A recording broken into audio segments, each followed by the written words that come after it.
آج میں خاص طور پر ان تمام چیزوں سے تمہیں اٹھانا چاہتا ہوں، بیدار کرنا چاہتا ہوں۔ اللہ رب العزت کا اس سے بھی خطرناک عذاب آ جاتا آج کے زمانے میں۔ میں سمجھتا ہوں لوط علیہ السلام کی قوم نے جو ایجاد کیے اس سے 4 قدم آگے بڑھ کر کے آج ان لوگوں نے ایجادات کیے۔ اس زمانے میں اپنے خواہشات کو پورا کرنے کے لیے نقلی گڑیاں ڈالز نہیں بنائے گئے ہوں گے۔ وہ گیئزم کے شروعات تو ان کے زمانے میں رہی، لیکن اس زمانے میں اور 4 قدم آگے بڑھے۔ میں سمجھتا ہوں اللہ کا اس سے بھی ہولناک عذاب آتا اگر میرے مصطفیٰ صلی اللہ علیہ وسلم ہمارے درمیان نہ ہوتے۔ یہ اللہ کا وعدہ ہے، ویسا خطرناک عذاب اب امت محمدیہ پر نہیں دیا جائے گا، لیکن ویسا عذاب نہ آئے، لیکن اس سے کم عذابات تو آ ہی جائیں گے۔ اور میں سمجھتا ہوں اس زمانے کا سب سے بدترین عذاب کچھ ہے تو وہ یہ ہے کہ آپ نفس کی خواہشات میں ایسے ملوث ہو گئے کہ کفر پر آپ کی موت آ گئی۔ اور یہ اللہ کی سب سے بڑی پکڑ ہے کہ دنیا میں ختم ہونے کے بعد جب تم آخرت میں جاؤ گے اپنے کفر کی بنیاد پر جہنم میں ڈالے جاؤ گے، 100 سال، 1000 سال، لاکھ سال، کروڑ سال، نہیں پتا کتنے سال، بلکہ ہمیشہ کے لیے دوزخ میں رہ جاؤ گے اگر کفر پر موت ہو گئی۔ ڈرو اس بات سے، فاتقوا النار التي وقودها الناس والحجارہ، ڈرو اس آگ سے جس کا ایندھن اللہ نے انسانوں کو اور پتھروں کو بنایا ہے، اعدت للکافرین، جو کافروں کے لیے تیار کی گئی ہے۔ قرآن میں اللہ نے فرمایا یا ایھا الذین آمنوا قوا انفسکم واہلیکم نارا، اے ایمان والو اپنے آپ کو اور اپنے اہل کو، اپنے گھر والوں کو بچاؤ اس آگ سے، وقودها الناس والحجارہ، جس کا ایندھن لوگ اور پتھر ہیں، علیہا ملائکۃ غلاظ شداد لا یعصون اللہ ما امرہم، اس پر اللہ کے سخت ترین فرشتے مقرر ہیں جو اللہ کی ایک پل کے لیے بھی نافرمانی نہیں کرتے۔ اے میرے عزیزو، آج کی اس ماحول میں آپ کو میسیج یہ دینا چاہوں گا، جتنا اپنے آپ کی تربیت کر سکتے ہو کرو۔ پہلے دور میں یہ جو آج آپ دیکھ رہے ہیں عملیات، تعویذ، بہت ساری چیزوں کے لیے آپ کچھ عاملین کے پاس جاتے ہیں۔ عامل کون ہوتا تھا جانتے ہیں آپ؟ آج بھی عملیات کی جو مشہور و معروف کتابیں اٹھا کر کے دیکھیں، اعلیٰ حضرت فاضل بریلوی رضی اللہ تعالیٰ عنہ کی تعلیمات سے اخذ کی ہوئی جو کتابیں ہیں، شمع شبستان رضا، مجموعہ اعمال رضا، جو معتبر کتابیں میں آپ کو بتا رہا ہوں، جس پر اکثر علماء اکرام کا مطالعہ رہتا ہے، ان کتابوں میں بھی عامل کے لیے جو شرائط رکھے گئے ہیں آپ دیکھیں۔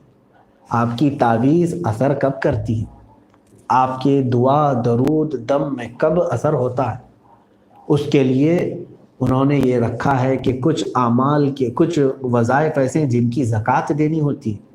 مثال کے طور پر اگر آپ لا الہ الا انت سبحانک انی کنت من الظالمین، یہ آیت کریمہ ہے، اس کے عامل بننا چاہتے ہیں تو 1.25 مرتبہ اس کو پڑھیں، 1,25,000 مرتبہ۔ اس کے پڑھنے کے آداب بھی بتائے گئے، ہر ایک کے زکوٰۃ کے الگ الگ طریقے ہیں، اس کو زکوٰۃ کہتے ہیں، میں یہ بتا رہا ہوں۔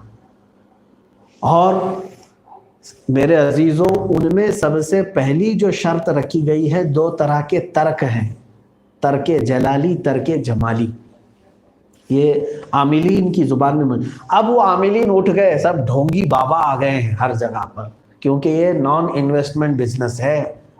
کوئی بھی بیٹھ جائے کسی بھی نکڑ پر، اس کے ہاں 4 عورتیں آ ہی جائیں گی، اور اگر تکا اس کا لگ گیا تو بابا کی دکان بھی چل گئی، وہ تو کوئی بھی چلا لیتا ہے۔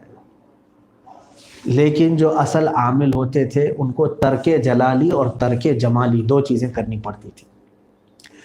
ترک جلالی کیا ہے، ترک جمالی کیا ہے، تفصیلات ہیں، مختصراً میں یوں عرض کروں، ترک جلالی جو ہے اس میں 40 دن تک کے لیے اس کو اپنے آپ کو ہر چیز سے روکنا ہوتا ہے۔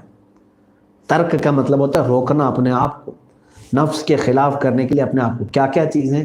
وہ کوئی بھی گوشت، مچھلی، انڈا، اس طرح کی کوئی بھی چیز نہیں کھائے گا، لہسن پیاز نہیں کھائے گا، بہت سارے تیل جو نچوڑے گئے ہیں ان تمام چیزوں سے وہ اپنے آپ کو بچائے گا، حتیٰ کہ وہ ہانڈیاں بھی جرمن کی اسٹیل کی نہیں استعمال کرے گا، مٹی کی ہانڈی لکڑی کے چمچ استعمال کرے، اور پھر کوئی سلا ہوا کپڑا نہیں پہنے گا، اور ناخن بال وغیرہ کوئی چیز نہیں کاٹے گا، خوشبو صابن وغیرہ نہیں لگائے گا۔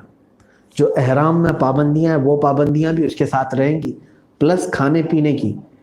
اگر بیوی والا ہو تو اتنے دن تک اپنی بیوی کے ساتھ نہیں رہے گا۔ یہ ترک کرتا ہے۔ ظاہر سی بات ہے یہ آسان کام نہیں ہے، بولنے میں آسان لگ رہا ہے کہ وہ خود اپنے ہاتھ سے پکائے گا، بھاجی پکائے روٹی پکائے، بھاجی پکائے روٹی پکائے، یہی کھاتا رہے، سوکھی دال بغیر بگارے ہوئے، اور پھر چاول لے اسی پر 40 دن گزریں گے، اس کا جسم کی حالت الگ ہو جاتی ہے۔ پھر پلس اس کو اتنے لاکھ مرتبہ وہ وظیفہ بھی پڑھنا ہے۔ جب ترک جلالی کے ساتھ کوئی یہ وظیفہ کرتا ہے تو پھر اس کی زبان کی تاثیر غضب کی حد تک بڑھ جاتی ہے، حتیٰ کہ اگر وہ کسی کا ہاتھ پکڑ کر کے کسی کو اجازت دے دے تو اس کے اندر بھی وہ تاثیر ہوتی ہے۔ یہ آپ کو میں بتا رہا ہوں کہ جب بندہ اپنے آپ کو ترک کر کے بیٹھاتا ہے، ترک جلالی جس کو کہتے ہیں، ترک جلالی یا جمالی جو عملیات کے میدان میں ہے، یہ بھی تربیت ہے نفس امارہ کو ختم کرنے کے لیے۔ جو کہتے ہیں آج موکلین ہمارے ہاتھ میں ہیں، اتنے جنات ہمارے پاس ہیں، بہت سارے ایسے ہی دعوے ہیں، بہت سارے ایسے ہی دعوے ہیں۔ وہ کیا کرتے ہیں جنات جن کے ہاتھ میں ہیں موکلین، وہ بھی بیچارے ادھر ادھر تعویذ گنڈے کے چکر میں اس سے بھیک مانگ رہے ہیں، اس سے بھیک مانگ رہے ہیں، اس سے پیسے لے رہے ہیں۔ کیوں اپنے جنات سے ہی پیسے نہیں لے لیتے؟ میرے عزیزو اس طرح سے نہیں ہے، بلکہ ان تمام معاملات میں خود آدمی کو بہت پابند ہونا پڑتا ہے، بہت پابند ہونا پڑتا ہے۔ آج کے زمانے میں میں سمجھتا ہوں کہ بغیر کچھ تکلیف اٹھائے ہوئے آپ یہ ترک کر سکتے ہیں، اپنے آپ کی تربیت کر سکتے ہیں، اگرچہ آپ اتنے اعلیٰ پیمانے پر ترک جلالی نہیں کر سکتے۔ ترک جمالی میں ایسا ہے کہ محض وہ چند چیزیں چھوڑ دے، کپڑے تو پہن سکتا ہے جیسے سلے ہوئے کپڑے، باقی سب استعمال کر سکتا ہے، لیکن گوشت مچھلی انڈا وغیرہ جو اس طرح کی چیزیں نان ویج، ان سے اپنے آپ کو بچائے رکھے۔ اس کو ترک جمالی کہتے ہیں۔ اس میں بھی اس کی تاثیر ہے، وہ چھوٹا ترک ہے۔ کم از کم اس زمانے میں چاہتا ہوں کہ لوگ اپنے آپ کی تربیت شروع کریں۔ اللہ نے یہ موقع تمہیں دیا ہے، خود جب تربیت کرنا سیکھ جائیں گے اپنے نفس کی تو ایک وقت وہ آئے گا جب اللہ تبارک و تعالیٰ تمہارے ہاتھ اٹھانے سے پہلے تمہاری مطلوبہ چیز تمہیں عطا فرمائے گا۔ سرکار غوث اعظم رضی اللہ تعالیٰ عنہ فرماتے ہیں کہ میں نے 40 سال جنگلوں میں ایسے گزارے کہ انگور کے ایک دانے سے سحری کرتا اور پانی کے آدھے گلاس سے افطاری کرتا۔ تو وہ کیسا ترک رہا ہوگا آپ کا، جبکہ وہ پیدائشی طور پر ولایت کے مقام کو پہنچے ہوئے تھے۔ ان کی ماں خود کہتی ہیں کہ جب سے میں نے پیٹ میں محسوس کیا شیخ عبد القادر جیلانی کو، عجیب و غریب چیزیں میں نے دیکھی۔ اللہ نے ان کو اس زمانے میں ولایت کے مقام پر فائز کر دیا تھا، اس کے باوجود انہوں نے محنتیں کی، مشقتیں کی، اپنے نفس کے خلاف جہاد کیا۔ آج اسی چیز کی ضرورت ہے۔ رمضان المبارک آ رہا ہے، میں سمجھتا ہوں آپ بازار سے بچ گئے ہیں، بہت سارے سینما تھیٹر سے بچ گئے ہیں، لیکن میرے عزیزو اس ماہ مبارک میں ایک اور روزہ رکھ لو۔ اس موبائل فون کا استعمال ہو سکتا ہے اس کو زندگی سے الگ کرنا ابھی بہت مشکل ہو گیا ہے، بہت کٹھن ہو گیا ہے، لیکن کیا ایسا ہو سکتا ہے کہ ہم سحری پر انٹرنیٹ بند کر دیں تو افطاری تک ہمارا انٹرنیٹ آن نہ ہو؟ کیا ہم ایسا کر سکتے ہیں؟ میں سمجھتا ہوں اگر کر لے گئے چند دنوں ہاتھوں میں کھجلی بھی ہوگی، اگر زیادہ ادھر ادھر ہاتھ نہیں گھومے، فیس بک کو نہیں اسکرول کیے اور واٹس ایپ کے میسیجز نہیں دیکھے تو ذہن میں ایک کپ کپی سی آتی رہی۔ ظاہر سی بات ہے اس کے ایڈکٹ ہو چکے ہیں آپ، نشہ ہو چکا ہے آپ کو۔ آسان نہیں ہے، لیکن یہ ریہرسل کا وقت ہے، آپ کو ڈھالنے کا ایک موقع دیا گیا ہے۔ دیکھو اپنی زندگی سے اس کو تھوڑا سا دور کرنے کی کوشش کرو، اس زہر سے اپنے آپ کو بچا لے جاؤ۔ اللہ رب العزت بہت سارے انعامات تمہیں عطا کرے گا۔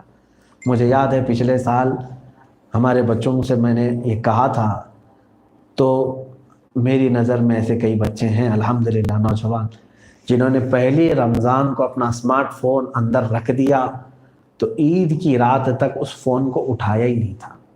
چھوٹا سا موبائل لے کر کے رہے, فون آتا جاتا ہے, میسج دیکھتے ہیں. ظاہر سی بات ہے چند دنوں بے چینی میں رہے ہوں گے, لیکن اتنا ضرور ہے کہ جس نے یہ کر لیا اپنے ساتھ, میں سمجھتا ہوں دنیا کی وہ ہر مشکل گھڑی میں اپنے آپ کو وہ ڈھالنے کی کوشش کر سکتا ہے. اس کے لیے پھر کوئی چیز مشکل نہیں ہوگی.